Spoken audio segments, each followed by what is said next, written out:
What is up, everybody, and welcome back to the Show and Go podcast, where we bring you all of your MLB The Show news and opinions.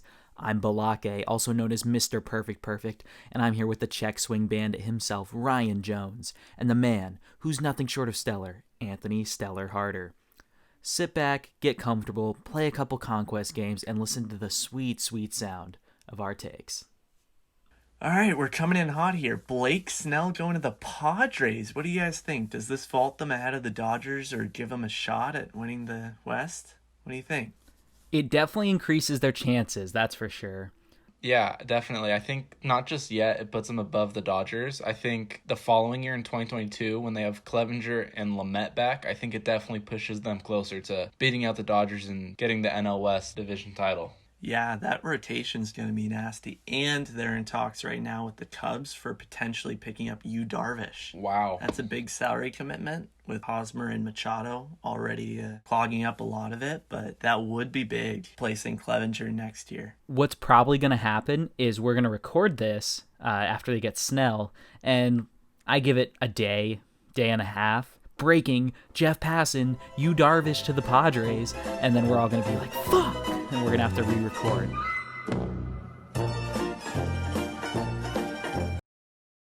Breaking news, guys. While we were on a short bathroom break, Darvish, he texted me actually, and I'm in a group chat with him and Caratini, and they've both been traded to the Padres. What do you guys think? A gentleman's timeout is what we just took. Do we know the details yet? He told me, and this is just speculation, we're not 100% sure, but the Cubs are going to pay $3 million of his contract. And then they're also going to receive Zach Davies, Reginald Preciado, and Yeson Santana, as well as Owen Kaisi and Ismail Mena, all of which whose names I know how to pronounce exactly right. I'm the final source on all of that. Wow, that's surprising. That's crazy. I can't believe we're hearing about this first, too. Yeah, I think this will be the first big news we break, and then the path to fame is right there, right in front of us. Yeah, that's crazy. The $3 million in cash. It's crazy that Darvish knows that, considering he found out on Twitter. I'm surprised Yelich didn't respond back on Twitter saying, doesn't matter, no one needs help hitting you anyways. The only thing that Yelich can hit is his knee, so it doesn't matter. Oh, that's rough. But I think that the Padres are realizing that in the playoffs especially, that pitching is what's going to win them a championship. As long as they don't pull him when he's rolling. I guarantee you Snell has a green light to pitch whenever he wants. There's no shot that the Padres are going to be like, no thanks, Snell. We don't want you seeing the 7th. One hit in the 5th, you're gone. Yeah, we'll fucking see you, buddy. Moving on, Josh Bell was traded to the Nationals. I think that's a pretty big deal. I think this really rounds out their lineup, puts someone behind Soto. Yeah. I agree. I think that's huge. I think they're like one or two more offensive pieces away from really being competitive in that division. Yeah. Absolutely. Staying in that division, James McCann to the Mets, 4 years, $40 million. We thought they were the front runner for Real Muto, but it looks not. Where do you guys think this leaves him to go? I think Romuto stays with the Phillies now. I was going to say, if the Padres didn't make a trade for a catcher last year, I think they would have been front runners for Real Muto, just because catcher's such a weak position. And since they're kind of going all in and their pitching is stacked, they could trade some of those lower tier pitchers for some other pieces for the lineup and then just go all in with Real Muto. That would be a hell of a team. Like, that would be a Dodgers, super team level. But honestly, I don't know if the Padres are interested in Real Muto. It seems like they're much more interested on the pitchers that are available. So hopefully Real Muto ends up back with the Phillies, because I want to see Harper in the playoffs. Even then, the catcher that they traded for, Austin Nola, he's a utility man. He can play different positions. And in fact, didn't play catcher until, I think, Double-A in the minor leagues. It was crazy. So it's open. Real Muto to the Padres is possible. Other signings that happened around the league, we have David Dahl for a 1 year, $3 million deal to the Rangers. Waka, 1 year, $3 million to the Rays. Renfroe, also 1 year, $3 million to Boston. Let's go. Zunino, staying with the catchers, re-signs with Tampa for a 1 year deal. DeSclafani signs with the Giants, 1 year, $6 million deal. And Tommy Kahnle, 2 years, $5 million to go to the Dodgers. Anything jump out?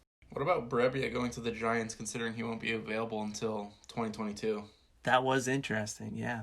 To me, what sticks out is Kahnle to the Dodgers. Just makes a good team, or a great team, even better. And the Dodgers always seem to have great pitching. So they're going to be a tough team to beat, especially for the Padres. And I think that right now, with how thin the reliever market has been the past couple years, the Dodgers are making the right moves. I think I would love to see the Red Sox maybe sign a reliever that's decent. I mean, there was Trevor May, there was Kahnle. There's guys that are available that'll make a bullpen better, and a lot of the teams are very passive on building their bullpen for whatever reason. And I think that's what's going to win you games that other teams won't have. We have a Winter League injury. Gregory Polanco fractured his wrist. It's just a sad story for him. Continuing, had COVID earlier in the year this year. He's been injury prone, and he's the longest tenured Pirate, fun fact. Since 2014, he's been with them. Crazy to think the turnover on that team. Wow. Yeah, the Pirates are looking rough. Their front office is struggling right now. I don't even know if... I don't know when they're going to be good. I don't know when they're going to be even entertaining to watch. It's kind of sad, though, because they were, with McCutchen at the helm, they were a fun team to watch, and that's just not the case anymore. Dave Dombrowski has brought in his GM. Super Sam Fold has been named the GM of the Phillies. Thoughts on this? Yeah, Fold has been great. I mean, he was... Love Sam Fold as a person. Loved him when he was with the Oakland A's.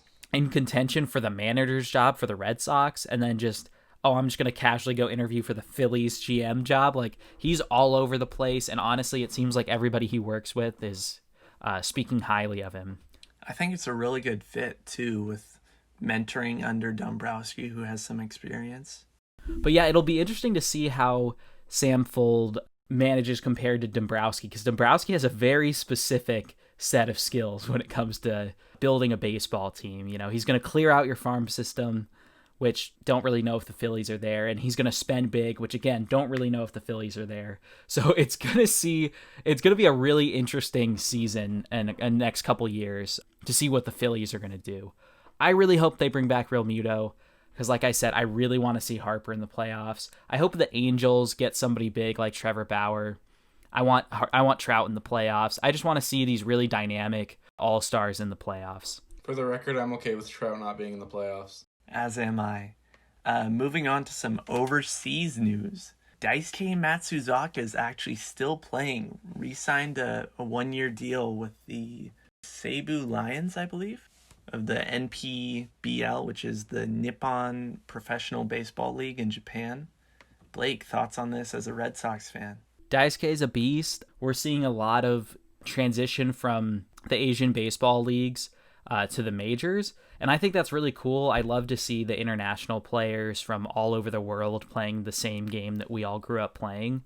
I think it's really cool to see. I hope that we can get more guys doing that, especially if towards the end of your career, it prolongs a career that might not have been continued in the MLB. So it's cool to see the different leagues and how they compare. So hopefully we get more of that transition.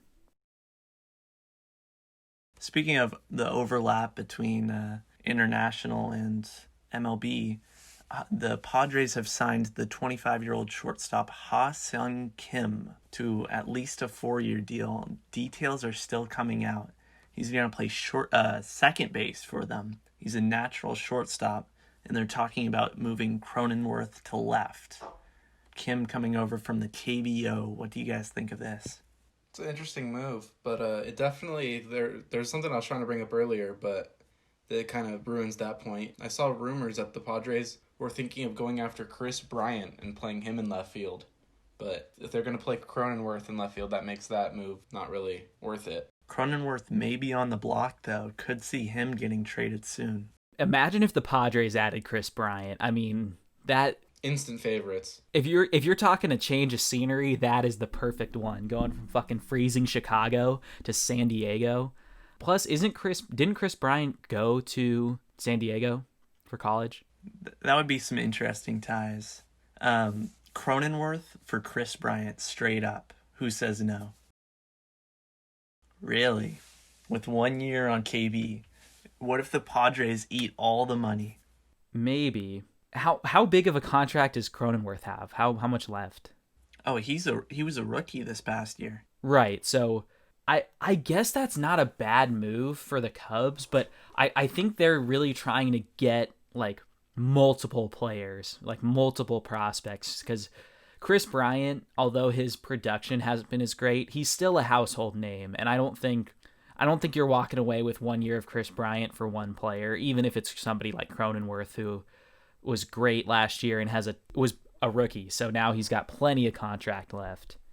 Moving on, Chris Rose, his contract is now up with MLB Network. Intentional talk is going to go on, but they're likely going to replace him with another host.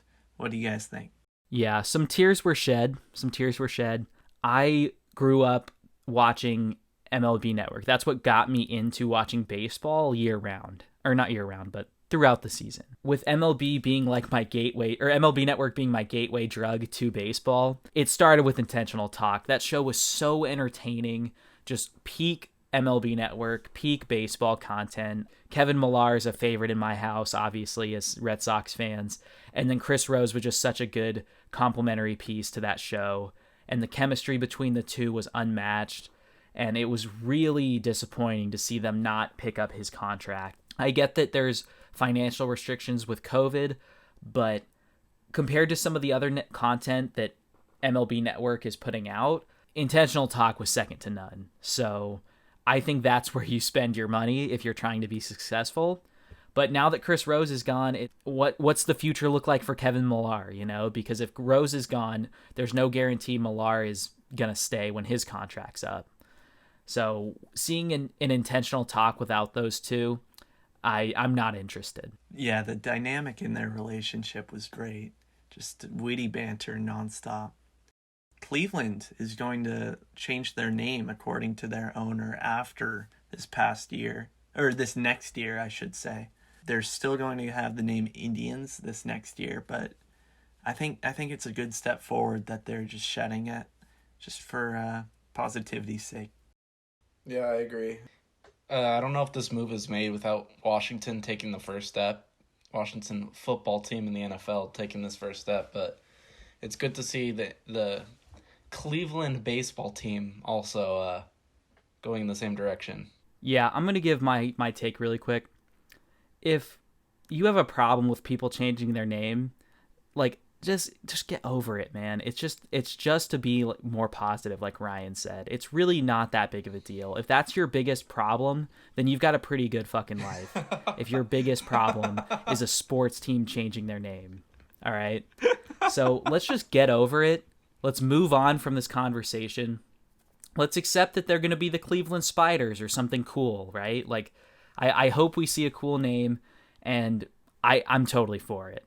I also hope this comes with cool new jerseys, because Cleveland's jerseys are kind of bland, and I think a lot of the new jerseys have been pretty top tier with a lot more powder blue. I like the Padres' new additions, the Diamondbacks, the Brewers.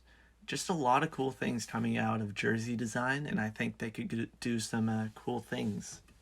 To build off that, and this is more of from Ryan's original idea, I would really love if they went with something with the whole Rock and Roll Hall of Fame in Cleveland. Credit Ryan for that idea. And I think what Ryan is saying is like the whole like retro look from like older uniforms. I think they could really go hand in hand with something related to the Rock and Roll Hall of Fame to make some really nice, unique uniforms. Absolutely. Phil Niekro unfortunately passed away recently. Great baseball man, great man in general, Hall of Famer, amazing pitcher, nasty knuckleball. Kept him around for an amazing amount of time. He could have been the grandfather of some of the people that he was facing, but rest in peace. One thing I saw on Twitter from Foolish Baseball was a roster comprised of the people that passed away in MLB this year. And my God, that was a hell of a roster. And it really sucks that 2020's taken so much from so many people, including the baseball world, with all these Hall of Famers and just great baseball guys passing away. It's sad to see, and just something that we're going to have to look back on and appreciate what they did for the game, for sure. Moving on to some more positive news, Trey Mancini was actually recently scanned, and he's completely cancer-free, which you love to hear it. I saw him hitting off a tee. He looks great, so props to him for fighting hard and fought cancer. Yeah, big fuck you to cancer. Also, the Negro Leagues has been recognized as a major league, and they're working on implementing stats from the Negro Leagues into the majors, which could change some familiar totals with Jackie Robinson, potentially Hank Aaron, Willie Mays. Thoughts on this? I think it's a step in the right direction to definitely recognize what they've done for baseball too before being implemented into Major League Baseball. So I think it's like I said, a step in the right direction and just a nice nod to their careers in the Negro Leagues. Tip of the hat to Howie Kendrick, the most professional conqueror of Will Harris and the Astros, hitting it off the foul pole, but he's calling it quits. Thoughts on his great career? Glad he was able to win a ring at the back end of his career. Honestly, great personality in baseball. Absolutely. Yeah, I hit really well with him in MLB The Show, and I'm always going to remember that home run off the foul pole off Will Harris. That was so cool. Seeing the Nats win a World Series in that fashion was sweet, and Howie's going to always be a part of that. And he earned that ring. He was a big part of that team. Hit very well that year. Dealt with injuries, but glad to see that he's being recognized as being a great player. I was going to say, he was also really clutch in that NLDS against the Dodgers, too. I hate using this cliche, but Howie Kendrick is a professional hitter. That is the definition of a professional hitter. And I hate that cliche because what the hell does that even mean?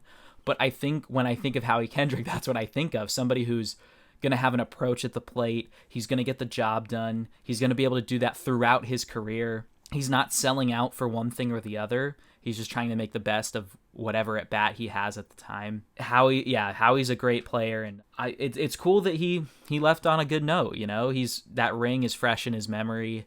Great career. Moving on, I want your confidence level very quickly. Short explanation of these things. Okay, first up, 162 games played this season. Yeah, I'm going maybe not happening. I'd say a 3 out of 10. That's not happening. 3 out of 10 for me as well. I was just gonna say I don't think if they're gonna wait until the vaccine is widely distributed, that's gonna be a minute. So, not happening. Will there be any games played in April at all? 1 out of 10. Yeah, I'd say 2 out of 10. Moving on, the universal DH. Do you see that being implemented? I'm gonna say 6 out of 10.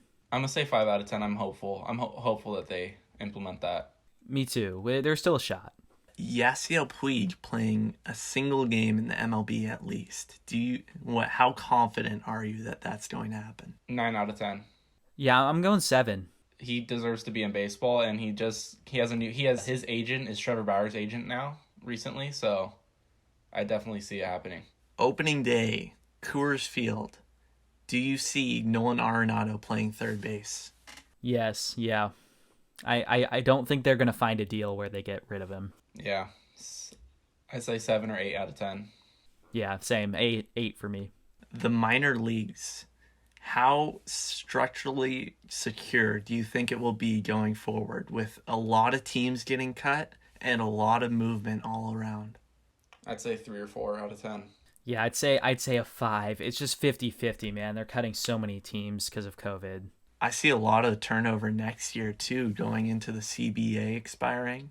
Yeah, there's going to be there's going to be some tension for sure when, like, will there be a strike? What are we agreeing on here?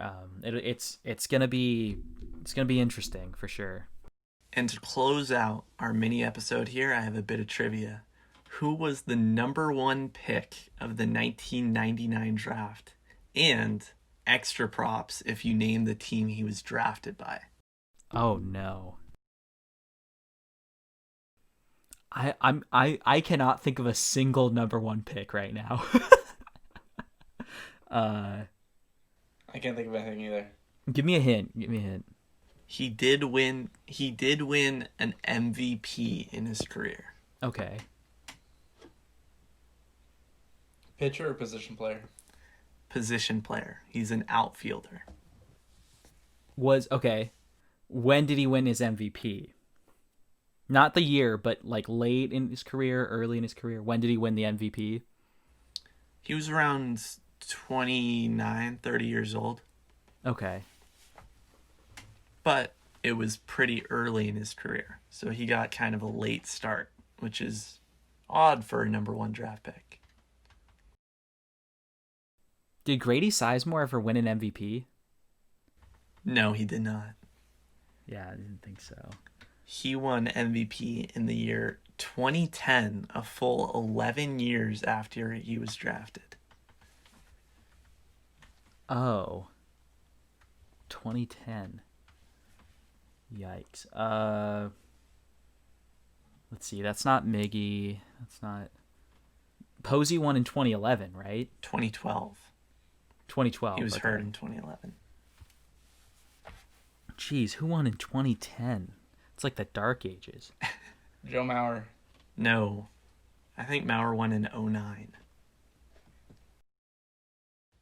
You got me. I don't know who it is. I have no idea. Stumped you. It is Josh Hamilton, drafted number 1 overall by the Tampa Bay Devil Rays. He won MVP in 2010. Wow. Oh my God, that's embarrassing. I know. can't believe I didn't know that. For anyone listening this far, if you DM us at Show and Go Pod, if you DM us the word Hambino, we will Venmo you $5. Just DM us Hambino, and we'll hit you up.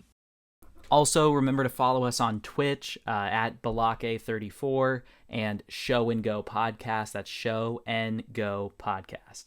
Letter N. We're close to hitting affiliate, and we're really looking to improve some of our content there, so we'd really appreciate the follow. But also remember to like and subscribe on our on Apple Podcasts and on Spotify. Be sure to follow us on our socials, also on Instagram, Twitter, and TikTok. We're also on Discord now.